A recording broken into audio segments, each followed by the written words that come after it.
어제 아침에도 말씀을 드린 것처럼 유다 백성들이 바벨론으로 포로로 잡혀가는 것은 하나님의 계획입니다. 그리고 이 유다 백성들이 하나님 앞에 악을 행함에 대한 하나님의 진노이십니다.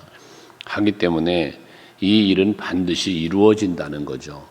유다 백성들이 물론 회개하고 돌아오면 하나님이 뜻을 돌이키시리라 했으니까 돌이키시겠지만 이들이 회개하고 돌아오지 않는 한 바벨론의 포로로 잡혀가는 것은 반드시 이루어진다 해서 앞에 10절 11절에서도 말씀을 드렸던 것처럼 오늘 12절도 마찬가지 바벨론 왕의 멍에를 목에 메고 그와 그의 백성을 섬기소서 그리하면 사실이다. 그래서 바벨론 포로로 잡혀간 비록 포로로 가서 그 포로로 잡혀간 곳에서 고생을 할 수 있겠지만 고난을 당할 수는 있겠지만 그러나 살게 된다는 사실을 말한다.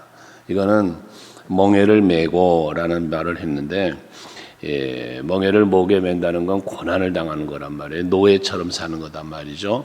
하지만 산다는 거예요. 하나님이 살려준다는 거예요. 그리고 앞에서도 7절에 말한 것처럼 그 땅에 기한이 이르기까지라고 해서 그 기한이 차면 하나님께서는 다시 이들을 되돌아오도록 오늘도 뒤에 22절에도 보면 그 성물들도 나중에 다 바벨론으로 가게 되지만 궁극적으로는 날이 차고 하나님의 때가 이르면 그 모든 기물들 성물들도 다 무사히 다시 예루살렘 성전으로 돌아오게 될 것, 회복을 말한다고 말해요. 그래서 하나님은 우리에게도 마찬가지예요. 고난을 주실 때가 있지만 그 고난이 목적이 고난이 아니라는 거죠.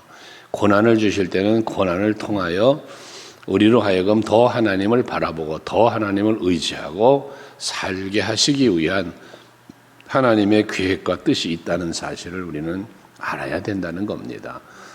늘 최근에 말씀 많이 드렸지만 코로나19라는 상황이 우리를 힘들게 해요. 그러나 이러한 고난들도 하나님의 뜻 안에서 이루어지고 있다는 사실을 우리는 깨달아야 된다는 거죠. 그럼 왜 하나님은 이와 같은 일을 우리에게 허락하실까? 왜 이런 일을 이루실까라고 생각해 보면 우리가 온전히 하나님을 의지하고 하나님께로 가까이 나아가는 삶을 살기를 요구하신다면 이때 우리가 해야 될 일은 무엇인가? 더더욱 하나님을 찾고 의지하고 바라야 된다는 것이거든요. 그런데 아이러니하게도 이 바이러스 감염이라고 하는 공포감과 두려움을 자꾸 확장시켜 가면서 모이기를 회피하고 하나님을 찾는 일을 더 하지 않고 멀어지게 만들고 이런 일이 벌어진단 말이에요. 이때 우리는 정신 차리고 근신하여 더더욱 하나님을 찾고 하나님께로 나아가는 삶을 살아가는 우리들이 되어야겠다는 것입니다. 말씀을 따라가는 사람이 사는 거예요. 하나님이 이끄시는 대로 가는 게 사는 거예요. 그것이 때로는 고난의 길, 그것이 때로는 사망의 음침한 길이라 할지라도 예수님 같은 경우는 골고다 언덕길 가셨잖아요. 십자가를 지셨잖아요. 아버지여 이 잔을 피할 수 있으면 피하게 해달라고 기도도 하셨잖아요. 하지만 내 원대로 마시고 아버지 원대로 하시옵소서 하고 십자가를 지신 거예요. 베드로가 검을 뽑아가며 그 길을 가로막으려 할 때에 검을 들자는 검으로 망한다 하시고 이 십자가를 져야만 성경에서 말씀이 이루어진다 하신 말씀이 이루어진다. 이와 같은 말씀까지 하시면서 십자가를 지셨단 말이에요. 근데 그 십자가를 지고 죽는 것이 우리의 죄를 사하기 위해 죽는 것이 끝이라고 했다면 허무한 거죠. 하지만 부활 승리하시잖아요. 하늘 보좌에 오르시잖아요. 심판의 주로 재림하실 거단 말이에요. 그러기에 우리는 그 분이 가신 길을 따라가는 거거든요. 예수와 함께 예수를 가까이 따라가면 고난과 사망이 끝이 아니라는 거예요. 그러니까 고린도전서 15장에서 사망아 네가 쏘는 것이 무엇이냐? 이 사망의 권세를 이기신 부활을 말씀하는 곳에서 그런단 말이에요. 사망은 우리를 쏘고 사망은 우리를 죽이는 것을 하지만 그러나 생명의 주가 부활하신 것처럼 우리도 부활하게 된단 말이에요. 그러니까 우리는 죽음도 두렵지 않은 신앙이 돼야 되는 건데 이 사단 마귀는 자꾸 죽음을 두렵게 만들고요. 고난과 힘든 일들을 그저 그것을 두려워하게 만든단 말이에요. 두려움을 준단 말이에요. 히브리 기자가 말하는 것처럼 우리는 은혜의 보좌 앞으로 어떻게 담대히 나아갈지어다 하잖아요. 자꾸 우리는 은혜의 보좌 앞으로 예수 앞으로 여호와 하나님 앞으로 이 성전으로 자꾸 나아가는 삶을 살아야 살 수 있는 거예요. 근데 이렇게 하나님께서 명령하시고 하나님께서 선지자를 통하여 선포한 대로 순종하면 가요. 그게 바벨론 포로예요. 그건 거기 가면 사는 거예요. 근데 이들은 그러지 않는다는 거거든요. 어제도 말했죠. 근데 13절도 똑같은 말을 해요. 포로로 잡혀가지 않은 여호와께서 바벨론 왕을 섬기지 아니하는 나라에 대하여 하신 말씀과 같이 칼과 기근과 전염병에 죽으려 하니까라고 해서 하나님의 뜻을 따라 돌이키든지 회개하고 돌이켰든지 아니면 바벨론 포로로 그저 따라가든지 그래야 산다는 말이거든요. 그러면서 14절 이게 하나님의 계획이니까 하나님의 뜻이니까 당신들은 바벨론 왕을 섬기게 되지 아니하리라는 선지자의 말을 듣지 마소서. 그들은 거짓 예언을 합니다라는 거예요. 그래서 우리는 이 영적인 분별력에 대한 얘기를 여러분에게 간혹 드리잖아요. 이 분별력이 있어야 돼요. 그것이 없으면 늘 이 사단의 유혹에 빠지는 거예요. 달콤한 유혹에 빠지는 거거든요. 그 달콤함이 이게 단 것이 내가 사는 거냐, 내게 유익한 거냐, 해로운 것이냐를 분별할 줄 알아야 되는데 그저 달콤하다고 먹고 따라가고 그러면 거기서는 사망이 기다리고 있단 말이에요. 그 길이 죽음의 길이란 말입니다. 그래서 그 말을 듣지 말라 이렇게 말을 하잖아요. 그런데 이들은 그 말을 듣는 거다 말이거든요. 그런데 그 거짓 선지자들에 대해서는 예레미야 선지자를 통해서 계속해서 하시는 말씀이 뭐예요? 15절에 보면 내가 그들을 보내지 아니했다는 거예요. 거짓 예언하는 사람들 이거 하나님이 보낸 게 아니라는 거예요. 그 하나님이 보낸 사람은 누구예요? 예레미야예요. 앞에서 죽임을 당한 우리와 같은 이런 사람들이 하나님이 보낸 사람들이에요. 그러니까 백성들이 듣기에는 거북한 소리, 저 사람 참 죽여버리고 싶어 하는 그러한 사람, 이게 하나님이 보낸 사람이다가 선지자거든요.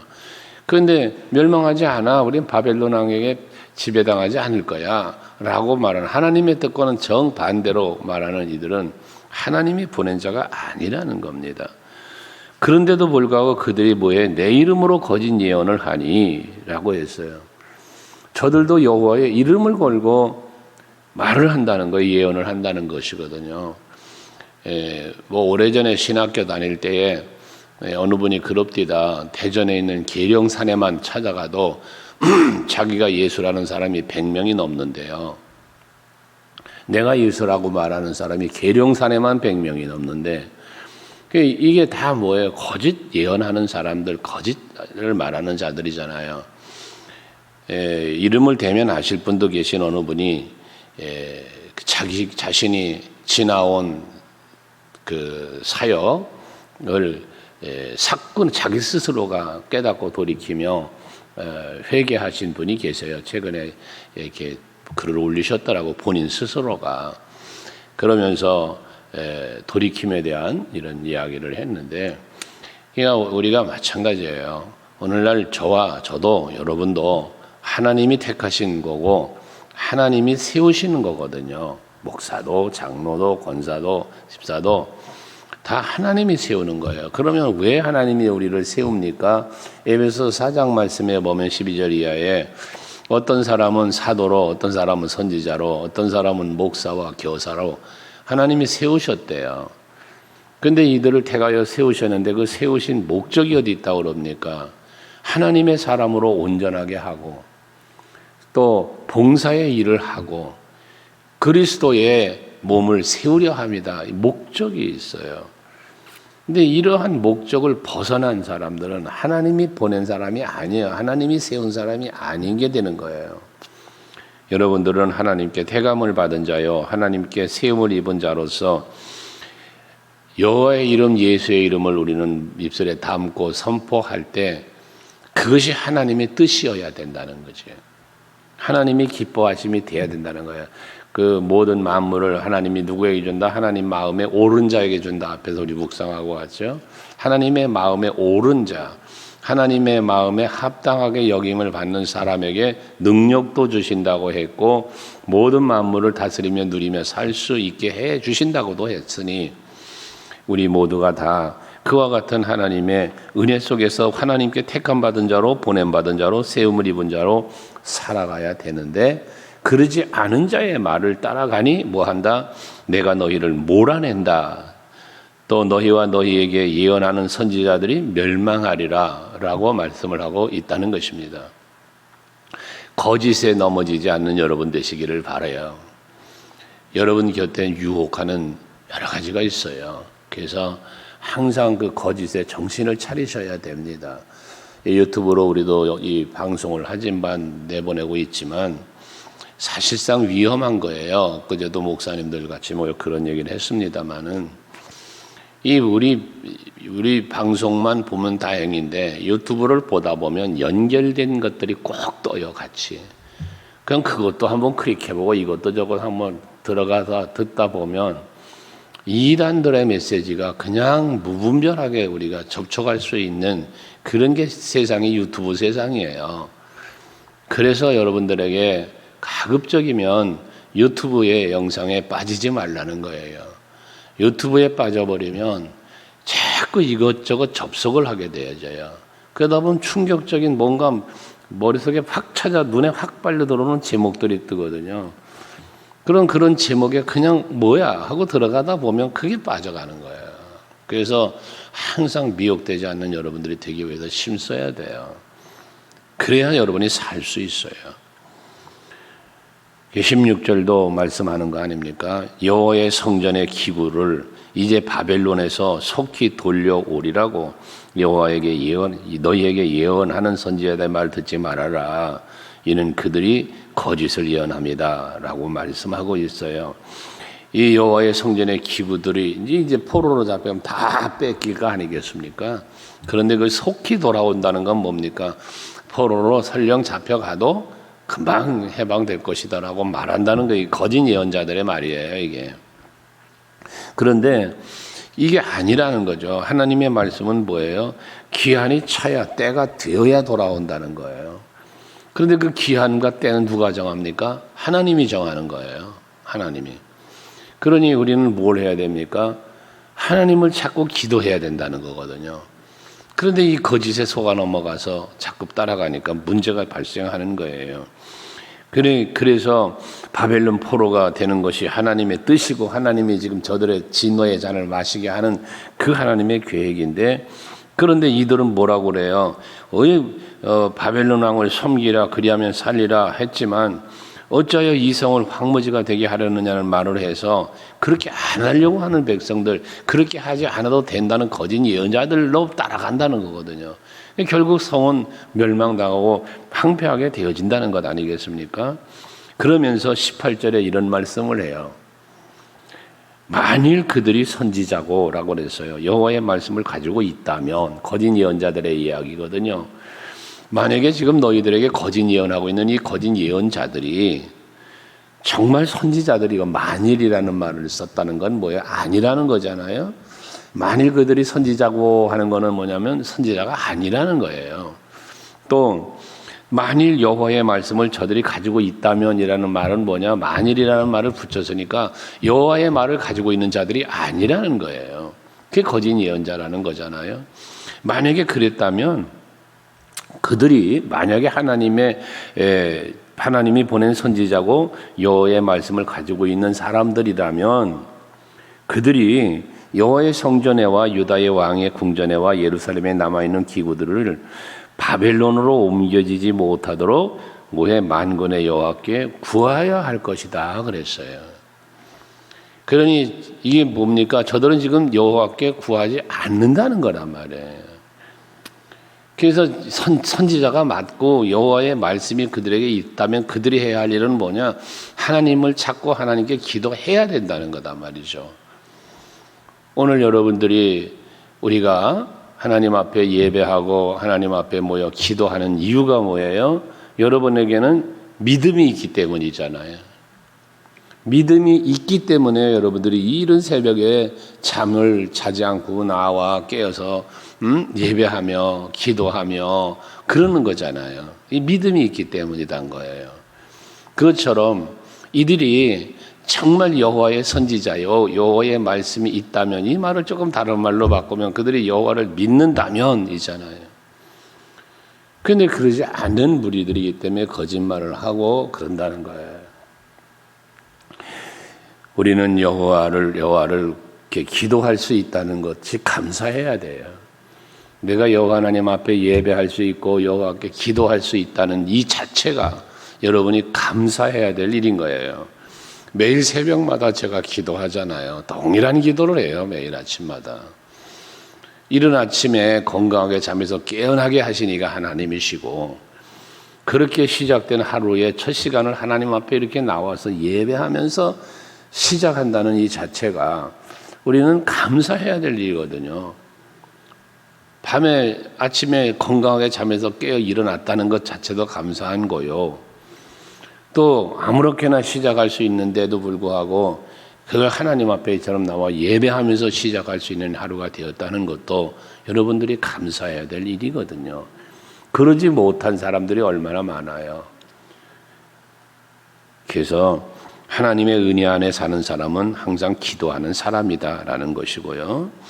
그 다음에 19절 이하에는 이제 그 기구들이 다 이렇게 하나님 앞에서 바벨론으로 사로잡혀가고 옮겨가는데, 근데 그렇지 않고 남아있는 것들도 있단 말이에요. 아직까지 남아있는 것들. 다 빼앗기고 다 끌려간 게 아니라 남아있는 것도 있다는 거죠. 그런데 22절에 보면 그것들이 바벨론으로 옮겨지고, 이제 결과적으로 다 빼앗기고 다 끌려간다는 거거든요. 그렇게 옮겨지고 내가 이것을 돌보는 날까지 거기 있을 것이다. 돌보는 날까지 거기 있다라는 말은 비록 빼앗겨도 하나님이 돌보시면 하나님이 지켜주시기 때문에, 그게 뭐야, 거기 그날까지 있다면 그 후에 내가 그것들을 올려와 이곳에 그것들을 되돌려 두리라. 되돌려 올 수 있도록, 그것이 파손되거나 그것이 없어지지 않도록 하나님은 그곳에 가서도 지켜주신다는 이야기잖아요. 포로로 잡혀가서 목에 멍에를 메고 산다 할지라도 저들을 하나님 살려주셨다가 기한이 되면, 때가 되면, 그게 70년이라고 25장에서 말씀한 것처럼 그 때가 되면 다시 되돌아오게 해 주시겠다는 거거든요. 그런 그 70년 기간 동안 하나님이 무슨 일을 하는 거예요? 너희들 하나님을 버리고 거짓 예언자들을 따라가고 이방 나라 우상을 섬기고 했는데 결과가 뭐냐? 결과가 포로요, 멍에 맨 자의 삶이란 말이거든요. 그러니 그곳에서 성경의 기록에 보면 뭐라고 그럽니까? 거기서 하나님 앞에 찬양하고 수금을 켜고 노래하던 것들을 버드나무가지에 걸어놔 놓고 그리고 안 켰다는 거잖아요. 그러면서 뭐 하는 거야? 아, 옛날이요 했다는 거야. 아, 옛날이요. 우리가 이렇게 포로로 잡혀오기 전에는 여호와 하나님 앞에서 수금을 켜며 찬양하며 그런 평안과 즐거움이 우리에게 이 기쁨이 있었는데, 우리가 하나님을 버리고 하나님을 떠난 연고로 이렇게 와서 생활한다는 사실을 거기서 뭐예요? 포로 생활하면서 깨닫는 거예요. 그제서야 뒤늦게 깨닫는 거죠. 근데 하나님의 은혜는 놀랍게도 깨달으니까, 그러면서 여호와를 부르니까 어떻게 해? 돌아오게 하신다는 그 말씀이거든요. 그러니 여러분, 우리는 오늘을 살고 있는 우리는 지혜로운 자가 돼야 돼요. 그래서 뭐해? 하나님의 진노와 책망이 임하기 전에 성령은 우리에게 에레미야 선지자를 보내어 백성들에게 계속 말씀 선포한 것처럼 오늘날도 우리들에겐 말씀을 주셨고, 특별히 오늘 우리들이 사는 이 시대는 성령 시대라 하여 성령이 여러분에게 임하여 감동하시고 여러분들을 생명의 길, 바른 길로 인도하시고자 하시니 거기에 아멘으로 감동하는 대로 이끄시는 대로 살아갈 수 있는 우리들이 되면 이런 책망과 진노의 자리에 안 가도 된다는 말씀 아니겠습니까? 여러분 날마다 주님 앞에 나와서 이처럼 하나님을 찾고 예배하며 기도하는 것, 그것이 여러분들에게 가장 올바른 선택이라는 것과, 근데 이것이 내가 선택한 것이 아니라 하나님이 그 기회를 우리에게 주신 것이라는 것까지 우리는 생각을 하고 감사하면서 하나님의 기쁨이 되는 자리로 늘 나아가는 여러분 되시기를 바랍니다. 이른 아침에 성전에 나와서 예배하고 기도한 거로 끝이 아니라 여러분이 이제 돌아가서 가정에서, 직장에서, 삶의 터전에서 이제 살잖아요. 그곳에서도 하나님을 늘 찾고 기억하면서, 그리고 하나님께 더 가까이 하나님을 의지함으로 살아가는 것, 이것이 진정한 복된 삶이요, 이게 신앙생활인 거예요. 믿음 생활인 거예요. 믿음하자 신앙하자가 아니라고 그랬죠. 믿음으로 사는 것, 신앙으로 사는 것, 이게 진정한 그리스도인의 삶이니까 오늘도 하나님의 은혜 안에서 그리스도인답게 살아가시고 그에 합당한 은혜도 받아 누리시기를 축복합니다.